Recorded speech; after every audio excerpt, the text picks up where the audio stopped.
दोस्तों, आज का टॉपिक है बहुत ही गर्म। India versus China missile power comparison. जब बॉर्डर्स पे टेंशन हो तो सबको पता होना चाहिए कौन कितना पावरफुल है अपनी मिसाइल टेक्नोलॉजी में। चाइना के पास मैसिव मिसाइल अर्सेनल है तो इंडिया भी पीछे नहीं है। लेकिन क्वेश्चन ये है कि कौन जीतेगा ये मिसाइल वॉर। वीडियो एंड तक देखना और शेयर करो अगर आपको लगेगा कि हमेशा देश में सच में रेडी। चाइना का मिसाइल प्रोग्राम काफ़ी एडवांस और डाइवर्स है, जैसे कि डोंगफिंग सीरीज जो कि एक ballistic missile DF-22, DF-26, DF-41 जिसकी रेंज लगभग 1500 से 15,000 किलोमीटर तक है। दूसरा उसकी क्रूज़ मिसाइल भी बहुत ही हाइपरसोनिक लेवल पर है जिनकी स्पीड 5 मैक्स से लेकर बहुत आगे है। और उनकी जो खास बात है वो है सबमरीन लॉन्च बैलिस्टिक मिसाइल्स, क्योंकि सबमरीन के थ्रू लॉन्च की हुई मिसाइल को ट्रैक करना ज़्यादा मुश्किल होता है, क्योंकि सबमरीन को ही इटसेल्फ में ट्रैक करना मुश्किल होता है। वही इंडिया में बैलिस्टिक मिसाइल में अग्नि सीरीज़ का कोई कंपटीशन नहीं है।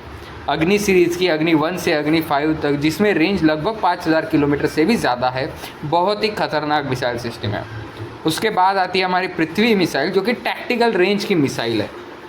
और हमारे पास भी SLBM यानी कि सबमरीन से लॉन्च होने वाली बैलिस्टिक मिसाइल्स और क्रूज मिसाइल्स भी है।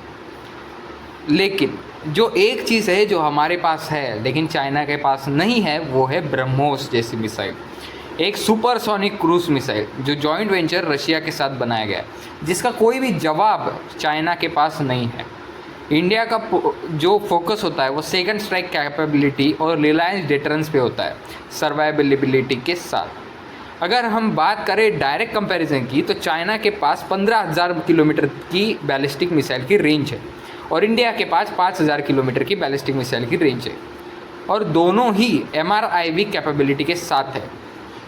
क्रूज मिसाइल्स में भारत चाइना से आगे है क्योंकि भारत के पास ब्रह्मोस और सबसोनिक निर्भय जैसी मिसाइल्स है। SLBM कैपेसिटी चाइना की JL-2 और JL-3 न्यूक्लियर सबमरीन्स के साथ है। वही भारत के पास K-15 और K-4 IRS अरिहंत क्लास की सबमरीन है।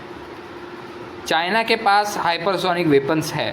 इंडिया में हाइपरसोनिक वेपन्स अभी फ़िलहाल अंडर डेवलपमेंट है।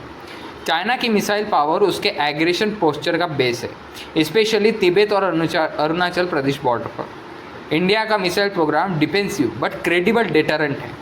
नो फर्स्ट यूज़ पॉलिसी के बावजूद इंडिया की सेकंड स्ट्राइक कैपेबिलिटी चाइना को सीरियस सोचने पर मजबूर कर देती है।